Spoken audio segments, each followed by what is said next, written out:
Moin, ich bin Tillmann von der Radelbande. Was passiert, wenn ein Sportwagenhersteller plötzlich anfängt, SUV zu bauen? Dann gibt's erstmal einen großen Aufschrei und es ist am Ende das meistverkaufte Modell einer Marke. Ähnlich und doch ganz anders ist es bei diesem Bike hier, dem neuen Tenways Cargo One. Und das gucken wir uns in diesem Video einmal ganz genau an.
Hatte gerade wirklich Tenways mit Porsche verglichen. Also natürlich ist nicht alles, was hinkt, ein Vergleich, aber irgendwo passt es doch ganz gut, weil dieses Bike ist außergewöhnlich für die noch recht junge Marke Tenways. Sie haben nämlich eigentlich in einen Markt gestartet, in dem es um günstige, sportlichere E-Bikes geht und jetzt ihr Angebot nach und nach erweitert. Das ist eine komplette eigene neue Entwicklung und hat ziemlich viele coole Details und ist völlig anders als alle anderen Räder, die Tenways sonst so anbietet. Ähnlich wie das auch bei einem SUV von einem Sportwagenhersteller wäre. Anders als das damals zum Beispiel bei Porsche der Fall war, werden aber hier nicht so viele Leute die Nase rümpfen, weil das Tenways Cargo auch nicht allzu stark polarisiert. Wir sehen hier ein klassisches Family Long John Konzept mit einem kleinen Vorderrad, einer großen Box in der Mitte, hier dem Cockpit und dem Sattel und einem großen Hinterrad. Und Tenways hat dem Erstling ein sehr klassisches Design gegeben, das sehr an andere holländische Cargo-Bikes, Cargo-Long Johns erinnert, mit einem flachen Sitzwinkel, damit möglichst viele Menschen auf dieses Fahrrad passen können und eine passende Sitzposition finden können und mit einer verhältnismäßig großen Box und einem recht weit nach hinten geneigten Steuerrohr. Das sind alles so Punkte, die wir auch bei Long John Cargo Bikes aus den Niederlanden schon gesehen haben. Aber sie bringen viele verschiedene Aspekte in ihrem Design zusammen und schaffen es so, ein eigenständiges Ganzes zu bilden. Wir nehmen mal das Regenverdeck ab. Auffällig ist zum Beispiel hier die Elevated Chainstay, beziehungsweise Belt Stay in diesem Fall, also die angehobene Riemenstrebe.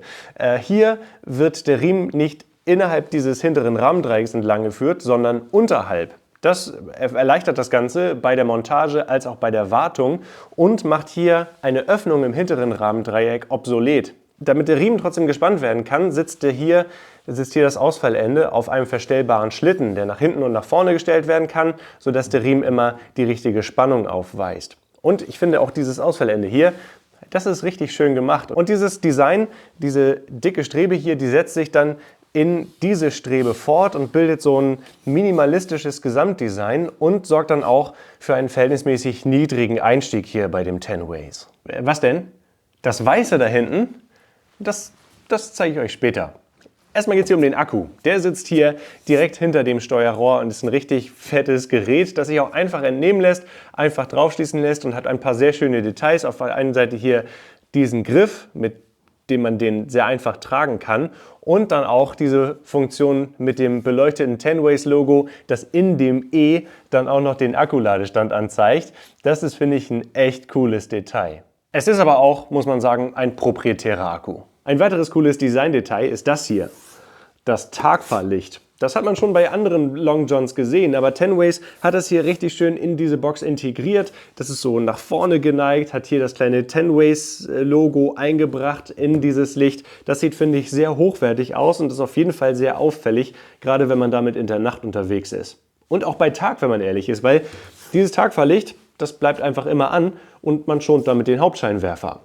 Aber dieses Licht kann auch noch mehr, das zeige ich später. Und ein weiteres spannendes Detail ist eher technischer Natur, zeigt aber, wie viel Gedanken sich Tenways um das Design dieses Bikes gemacht hat, ist dieser Bügel hier, der den Lenkarm aufnimmt. Erstmal ist der Lenkarm ein richtig dickes Rohr, das sehr gut verarbeitet ist und auch hier die Verbindung, die passt richtig gut. Aber dieser Bügel hier, der ist nicht nur auf einer Seite der Gabel befestigt, sondern bildet eine komplette zweite Brücke und sollte somit natürlich die Lenkung nochmal deutlich stabilisieren und deutlich weniger fehleranfällig machen. Und die Klemmkräfte hier an den Rohren müssen auch längst nicht so hoch sein, wie das bei einer einseitigen Aufnahme der Fall ist.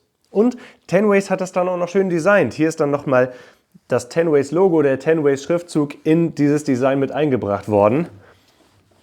Das finde ich insgesamt echt cool. Also das ist echt gut und äußerst stabil gemacht worden. Das Cockpit besteht erstmal aus einem schön geschwungenen Lenker, der recht weit nach hinten geht, sodass man ebenfalls wieder eine aufrechte Sitzposition bekommen sollte und lässt sich auch mittels dieses Vorbaus hier sehr einfach sowohl in der Neigung als auch der Lenker an sich dreht sich oder lässt sich mitneigen, wenn man diesen Vorbau verstellt. Das geht werkzeuglos und ist echt einfach in der Umsetzung. Für die Bedienung gibt es hier ein großes Zentraldisplay und eine kleine Bedieneinheit an der Seite. Und wenn man das Fahrrad startet, dann begrüßt es einen erstmal mit dem Tenways Logo.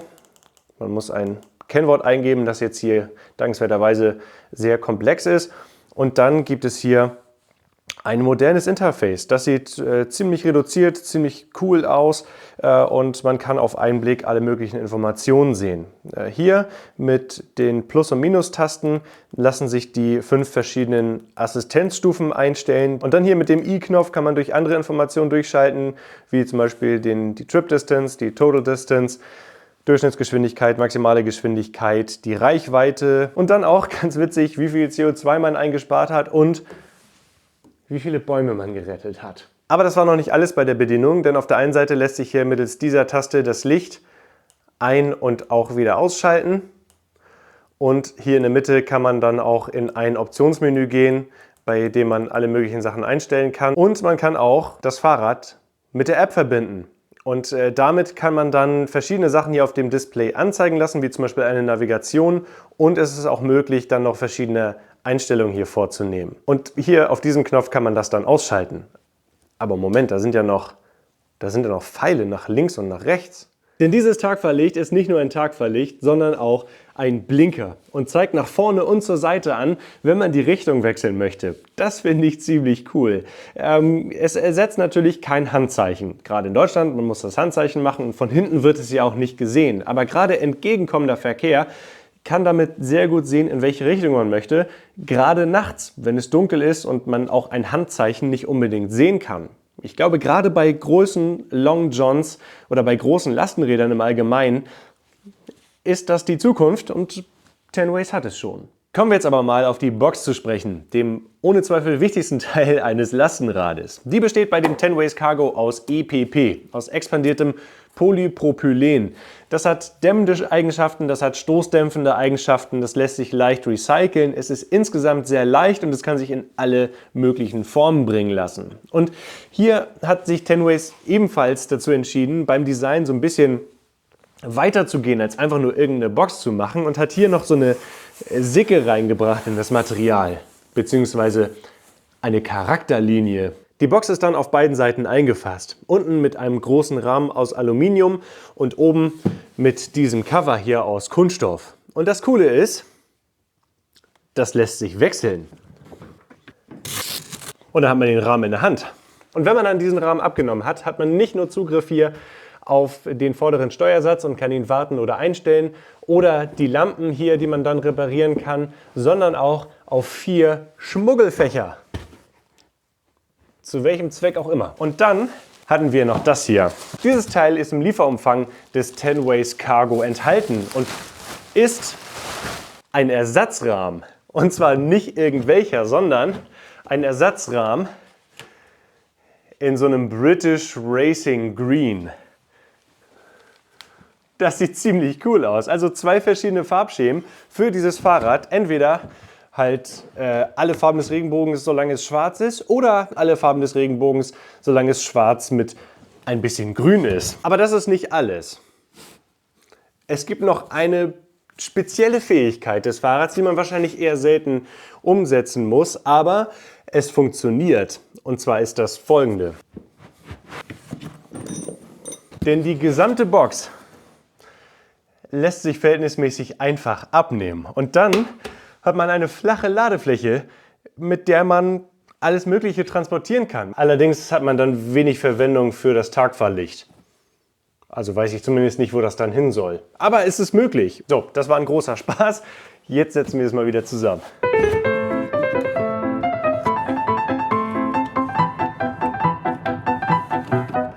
Natürlich ist das nicht mal eben erledigt, aber es ist cool, die Möglichkeit zu haben und das Fahrrad so ein bisschen an die eigenen Bedürfnisse anzupassen. Und ich finde, das ist ziemlich schick, hier dieser Kontrast zwischen diesem glänzenden Dunkelgrün und diesem Mattschwarz. Gucken wir mal in die Box rein. Die Innenseite der Box ist wiederum komplett in EPP eingefasst. Und das betrifft nicht nur hier die Außenwände vorne und hinten, sondern auch den Boden der Box und die Bank.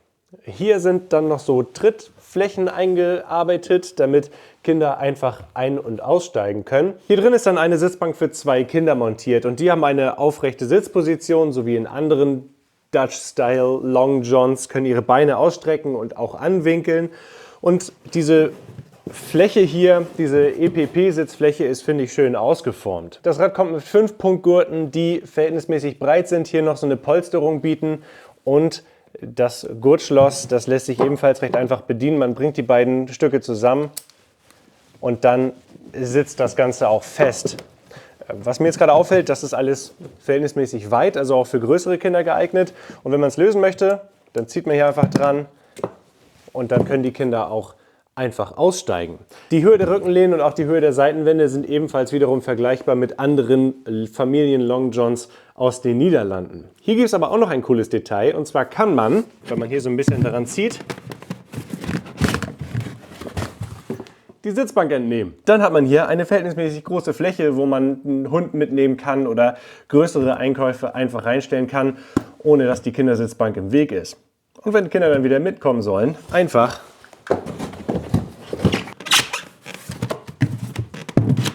und die Bank ist wieder einsatzfähig. Und natürlich gibt es für das Tenways Cargo auch ein Regenverdeck, denn dieses Rad ist für den nordeuropäischen Markt gedacht.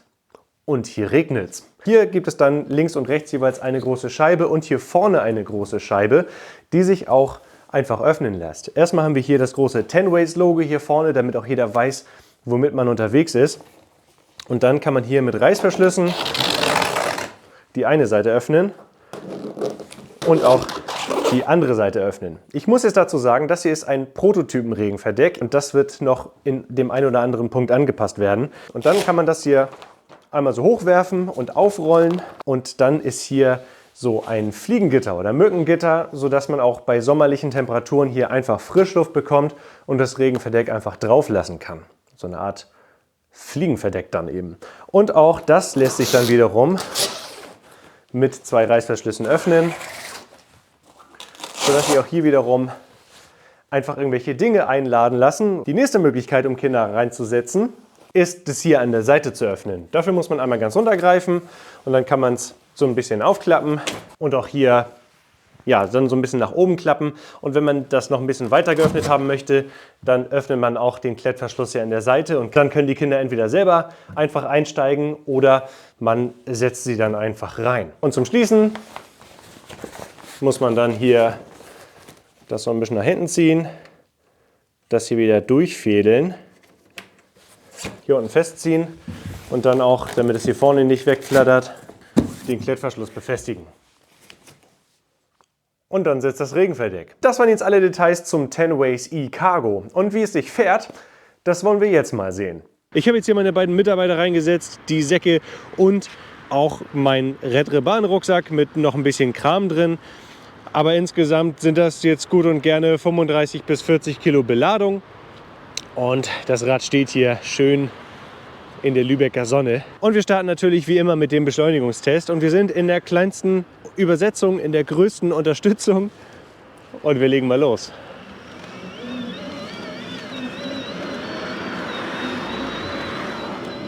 Und 25 km/h. Das gelingt erstaunlich einfach. Der Motor klingt dabei schon so ein bisschen angestrengt, aber er ist nicht laut.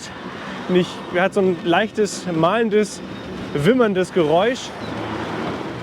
Und dann, wenn man nicht mehr so viel Power braucht, ist er zwar immer noch leicht hörbar, aber schon deutlich reduziert. Was man jetzt zuallererst auch mitbekommt, bei solchen Unebenheiten, bei irgendwelchen Kanten knarzt die Box so ein bisschen, was allerdings auch an meiner mangelnden Montage liegen könnte. Aber klar, da ist einfach EPP auf EPP und das knarzt einfach ein bisschen.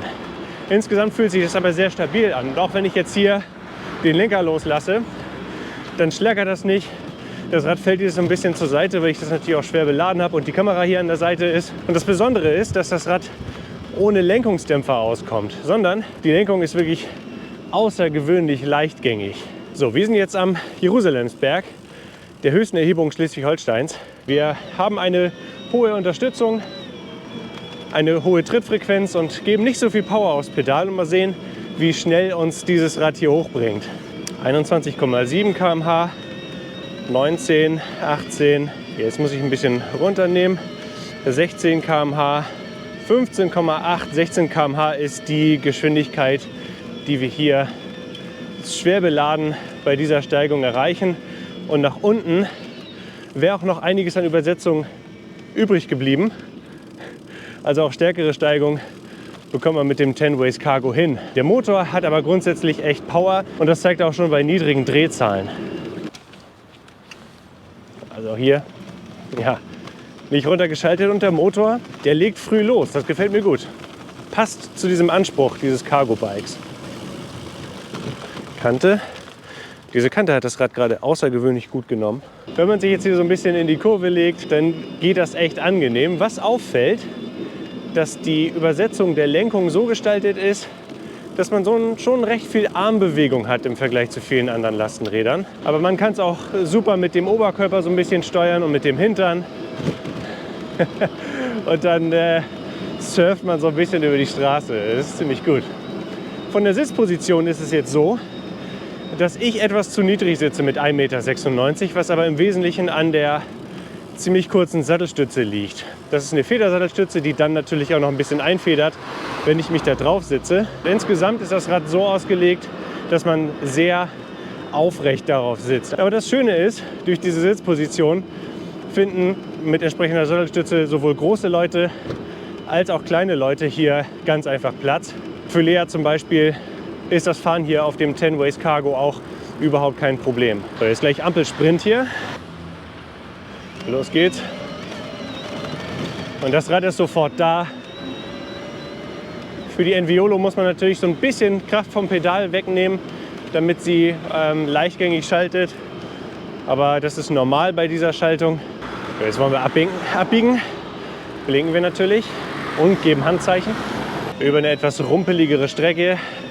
Immer so ein bisschen den Bordstein mitnehmen. Da ist dann schon ein bisschen Bewegung im Rad drin, aber wirklich verhältnismäßig wenig. Also das Coole ist, der Lenkeinschlag ist wirklich außergewöhnlich groß. Man kommt hier super auf so einer schmalen Straße einmal komplett rum. Aber den Lenker muss man dann auch schon stark einschlagen. Jetzt mal ein kleines Offroad-Stück hier. Ein bisschen flotter gefahren. Auch da fühlt sich das Rad recht wohl. Also man kann es wirklich sehr angenehm auch in die Kurve schmeißen. Allerdings, was jetzt gerade aufgefallen ist, die Bodenfreiheit, die ist nicht sonderlich groß. Also wenn ihr es im Wald krachen lassen wollt, dann ist das hier vielleicht nicht das richtige Fahrrad. So, dann rollen wir mal hier runter und dann machen wir gleich mal den Anfahrtest am Berg. Ja, es ist eine fiese Situation hier an dieser doch recht starken Steigung. Und okay, also es braucht den Bruchteil einer Sekunde, bis der Motor unterstützt. Aber es ist unabhängig davon, in welcher Pedalstellung sich die Kurbel oder in welcher Stellung sich die Kurbel befindet. Dieser winzige Moment, der ist zwar da, aber er ist vorhersehbar und man kann sich darauf einstellen. Aber dann schiebt der Motor einen auch so eine starke Steigung dann ganz gut hoch. Man muss natürlich ein bisschen Kraft aufwenden, gar keine Frage. Der Motor kann auch nicht zaubern. Das ist schon sehr angenehm und der hat schon eine ganz gute Power. Jetzt auf Kopfsteinpflaster fährt es sich sehr angenehm. Es knarzt natürlich wiederum von dieser Box, aber die Federgabel, die merkt man schon, die nimmt ganz schön was raus. Und auch die Reifen haben natürlich einen Anteil daran. Die Federsattelstütze könnte ein bisschen mehr federn, aber sie hat auch eine schwierige Zeit, einfach dadurch, dass der Sitzwinkel so flach ist und da sind diese Teleskop-Sattelstützen nicht ganz so gut für geeignet. Also da würde ich einfach entweder eine starre Sattelstütze oder eine mit einer Parallelogrammfederung einbauen. So, Bremstest. 25 km/h und wir bremsen jetzt. Volle Granate reingepaddet, natürlich. Und die Reifen waren noch ein bisschen nass, muss man sagen. Also es wäre sicherlich noch mehr gegangen, aber das ist schon mal ein sehr gutes Ergebnis. Die Tektro-Bremsen, diese Dorado mit den extra dicken Scheiben und extra dicken Belegen, die sind speziell für Cargo-Bikes ausgelegt. Und wir haben jetzt hier einen Bremsweg von etwa 3 Meter, 3,10 Meter und das so schwer beladen, wie auch bei vielen anderen großen Lastenrädern hier sehr gute Bremsen eingebaut. Das gefällt mir gut. Und auch wenn man bremst, dann neigt das Rad nicht zum Aufschaukeln, sondern bleibt wirklich gerade, bleibt in der Spur und vermittelt somit sehr viel Sicherheit. Die Hebel sind auch breit genug und haben noch diese Knubbel hier an der Seite, dass man weiß, wo die zu Ende sind. Ah, genau. Und da war das Ende der Bodenfreiheit. Also wenn man sich allzu ambitioniert in die Kurve legt, selbst auf Asphalt, dann kann es schon mal sein, dass der Ständer dann hier einmal aufschlägt. Aber dafür muss man sich schon ganz schön weit reinlegen. Es ist ein Rad nach einem typischen holländischen Bauprinzip, also aufrechte Sitzposition, guter Überblick über den Straßenverkehr, aber gleichzeitig auch einem starken Motor mit viel Power, sehr guten Bremsen, einem sehr stabilen Fahrverhalten, da flattert nichts. Also das hat mir insgesamt schon sehr gut gefallen. Und jetzt gehen wir mal zu Zukunftstillmann ins Studio. Hallo aus der Zukunft. Wir konnten das Tenways Cargo One nun ein paar Wochen im Alltag bewegen und das deutlich vor der offiziellen Präsentation. Das heißt, das ein oder andere Detail ist noch nicht ganz final, aber im Wesentlichen ist das Bike, das auch so zu euch kommen würde. Und da gibt es zwei Möglichkeiten. Entweder ihr bestellt es über euren ortsansässigen Händler, von denen es mittlerweile einige gibt, in ganz Europa, oder ihr bestellt es online, über den Link unten in der Videobeschreibung zum Beispiel. Und dann könnt ihr es selber zusammenbauen. Dann lernt ihr das Rad so richtig gut kennen. Aber es ist natürlich nichts für Ungeübte. Da braucht man schon so ein bisschen handwerkliches Geschick. Aber das Coole ist, Tenways liefert diesen Karton mit, in dem alles enthalten ist, was ihr für die Montage benötigt. Also das finde ich ziemlich witzig. Habe ich so noch bei keinem anderen Lastenrad gesehen. Wie gesagt, wenn ihr euch das zutraut, wenn ihr handwerklich geschickt seid, nutzt gerne mal den Link unten in der Videobeschreibung. Die komplette Bewertung nach der Radelbande Bewertungsmatrix findet ihr auf radelbande.de oder ebenfalls über den Link unten in der Beschreibung. Jetzt werde ich einmal auf die 3 Punkte eingehen, die uns besonders gut gefallen haben und auf die 3 Punkte, die uns weniger gut gefallen haben. Und wir beginnen mit den 3 guten Punkten.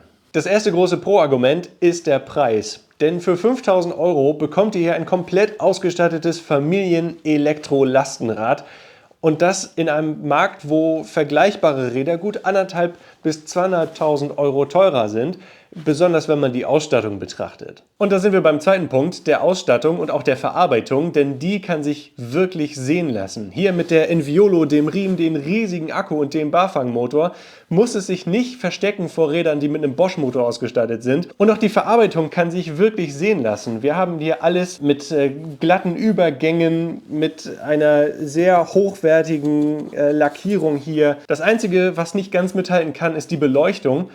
Aber bei einem Preis von 1.500 € unter vergleichbaren Rädern ist das, denke ich mal, auch zu verschmerzen. Und das dritte große Pro-Argument ist das Design. Das finden wir nämlich echt gelungen. Es hat dieses typische Dutch-Style-Cargo-Bike-Flair, aber sieht auf der einen Seite ernsthafter aus durch dieses Licht hier vorne und auch diese dunkle Farbe insgesamt, hat aber trotzdem viele kleine verspielte Details, wo sich die Leute bei Tenways wirklich Gedanken gemacht haben und viele Teile verwendet haben, die speziell für dieses Rad gemacht wurden. Die Kinder können ebenfalls leicht ein- und aussteigen aus dieser Box und sowohl Lea als auch ich haben hier hinten eine sehr gute Sitzposition gefunden.